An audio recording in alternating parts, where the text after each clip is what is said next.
offering me the tickets. For free? He says, "You want my Michigan tickets? No charge." You guys shamed him so much. We bullied him. You shamed him so much. Now I feel bad. They're starting to become a burden to him. Just get him out. Right. Oh, boy. Get him out of my hands. Probably had people calling and texting like, seriously, dude, 150. Oh, you guys You shamed should pay him. somebody 150 to go to that game. Man, now I feel a little bad. Give it another hour. He might offer to pay somebody to come here and get him. Hey, I David. insist. David, hold out for an extra $20 for food. Or Get some parking. Yeah, exactly. What's up, Fel? Hey, last couple nice days of fall we got here. This is it. I think today's the last day. I know. This weather's going to turn. I was looking at the forecast. Even Chicago, I think Sunday's like 37, windy. Oh, okay. Well, gonna be TJ, speaking of the tide and weather turning, is this the game that Dan Campbell comes out and gets his first road victory? Oh, boy. Yeah, let's just jump right to the we're going right to the picks. All right. I do, man. I think they turned a corner last week, especially defensively. Offensively, sure, you can say they've been underwhelming, the last couple, really 4 games, besides one good half against Miami. But, no, I think they turned a corner. I think that was big for their confidence going forward, just being able to finally close out a close game, and go out there defensively, get 4 stops. Defense, in my mind, last week, they played really good, and I know the Packers played really bad. And I underestimated how bad things were in Green Bay. I didn't realize they were going that bad. Well, TJ, it's our entire life. Aaron Rodgers with the ball to win the game. Of course we've he's seen it. Yeah, right. It's deja vu. We've seen it, time and time again, and that's why we probably all had the same feeling with 2 minutes left, saying, yeah, we know how this one ends.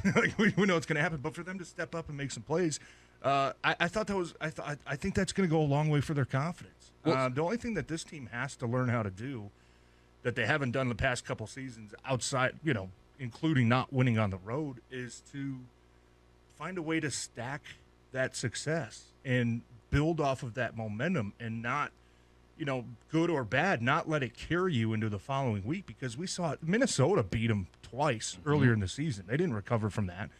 After the Washington game, coming off a big win, they go out the next week laying it. You know what I mean? Like, they haven't learned how to just put things in the rearview mirror quick and move on. But I do like the fact that Aubrey Pleasant firing for me was kind of that signal that, like, this is the last-ditch effort warning shot to everybody. We've already benched players. We've benched Amani. We benched Michael Brockers, who's a veteran captain. We fired a coach. Like, this is the last shot. Like, you got to go out there and start producing. And they did. And they played well. So I think that, there's no reason why. I look at the Chicago team, and, I know Justin Fields' numbers looked really good last week. I still don't think that he's some great like, when you watch their offense, it's not like you're watching Philly or Buffalo or Baltimore with all these great quarterback runs. It's like, drop back, my O-line stinks, I got to run and try to make something happen. And he's a great athlete, and he did last week. I don't know if that's sustainable, though. I just don't. So I like the way that this Lions defense is trending. And, I would this is a game that I expect them to go on the road and prove they're a better team. All right, TJ, all right. The defense is sustainable. Let's go to the offensive side, to something that's not. What is going on with DeAndre Swift? I mean, he's not happy at how he's being used. Is he injured? Is he not? Because it just seems like the Lions don't know. It's like, well, we'll put him in, but he's on a pitch count and only in certain situations. Well, be honest, guys. Do you consider him a reliable player right now? No. Exactly, right? So the coaches probably know the same thing. But we don't know. We're not behind the scenes. I don't know how severe the injuries are. I get that. And I don't think it's a punishment towards him. I don't think it's a punishment saying, no, we're not going to play it. He wants to play. The body, you're down there. It looks like he wants to get in the game, and now we get the report in MLive. He's pissed off. He's not getting the ball more. So if he wants to play, are you trying to win games? Are you trying to close the gap and show progress? Why isn't he out there more? He said he's pissed off? Kyle Meinke, MLive, headline, running back Swift, quote, pissed off by usage against the passer. Well, Packers. You know what they say about being pissed off? It's better than the opposite. Sure. But I don't know. As fans, we see that and go, our guy wants to play, and he's a game breaker when he plays. And I'm looking at the coaching staff going, maybe you're trying to save him from himself, but I'm not sure what you're trying to save him for, because this is kind of the key juncture of the season. If you don't win a couple games here, we're into meaningless territory in a hurry. Yeah, and I know what you're saying, but I just think that there's a availability part to where you don't necessarily pull the plug if you're the coach, but you say, just what you said, Costa, you got to protect the player from himself. We know this is a guy who has a history of, we give him 20, 25 touch, he's going to get hurt. And when you look at the totality of the season, they're sitting down there and saying, yeah, our backs are probably against the wall. We would love to have a full complement of players out there, Swift being one of them, because he is a very explosive and dynamic player. But at the same time, they're probably sitting there saying, we're not even at the halfway point yet, right? We still got 9 games left. Let's go out here and try to win a couple more, get this guy healthy. So in case the improbable happens and we do win a couple games and go on a run, we're going to have this guy when we need him the most. So then why not just sit him?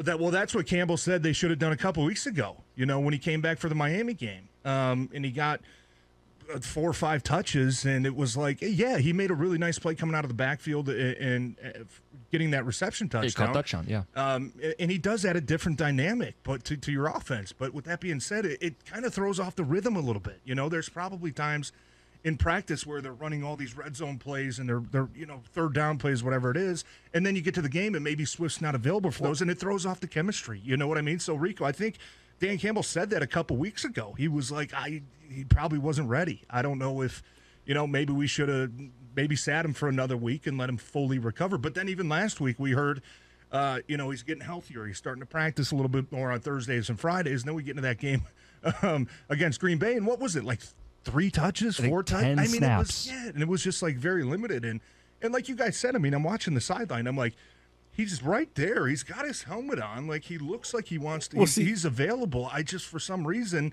it just, maybe it's more of a flow thing. What we've got going right now in the running game with Jamal is working. But see, TJ, for me, it was anything. I guess I really don't know what the answer is. It was frustrating because I think it was the Miami game, and I think Jamal gets injured, and it was in the fourth quarter. Swift's about to run in, and they stop him, and I think sends Reynolds in or somebody else in, and you could tell, like, he thought, okay, he's like 2 steps onto the field, and they yank him back like, no, not you. We don't think you're ready. This is, and maybe this is where I start losing more and more faith in Campbell. I don't want to hear about the mistakes and what you should have done. You're the head coach. Yeah. Get it right the first time instead of giving me apology Mondays. No, I'm with you, and we've had too many of those the last couple of years. But I'm not trying to insinuate anything here either. But maybe it is more of a behind-the-scenes type deal where I don't know. There's different things where players go through injuries, and sometimes gosh, I'm not saying this just from my personal experience, where guys are a little banged up, and the training staff and the coaches feel like, hey, you're okay, man. Everybody's a little beat up. You can go out there, oh, no, I can't practice. Oh, I can't play, But look what a win does for you, though. I was reading the injury report this week. You go back last week, there's 15 guys on there, and I think 7 or 8 of them are no practice. Look at the injury report this week.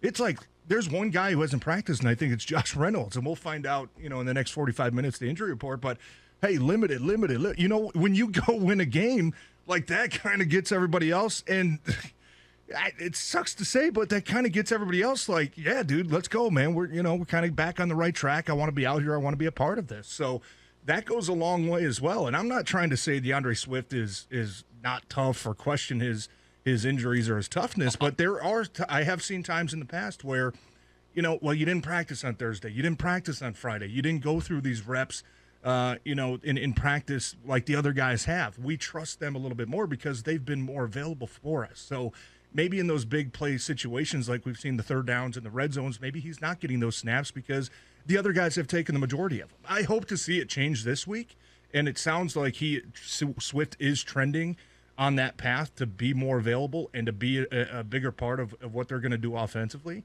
But like you said, the coaches, when you go back to it, you got to trust who your guys are. You got to trust who's been reliable. And in that running back room, it's been Jamal Williams. You know, it just has. And even last week, you saw how many plays, you know, with Justin Jackson in there. And you're like, you see the 2, and it's like, oh, Swift's back. Oh, no, that's a 42, not a 32. You know what I mean? So it's like, wow, yeah, there's definitely something going on. But I hope to see it change on Sunday, because he definitely has proven that, you know, when he's part of this offense, when he's a big part of this offense, he's a very explosive player. TJ, I want to get your thoughts. I threw a phrase at Rico for this game this week, and I want to know if you agree with it. We got the picks coming up at 3:30. It's 97.1.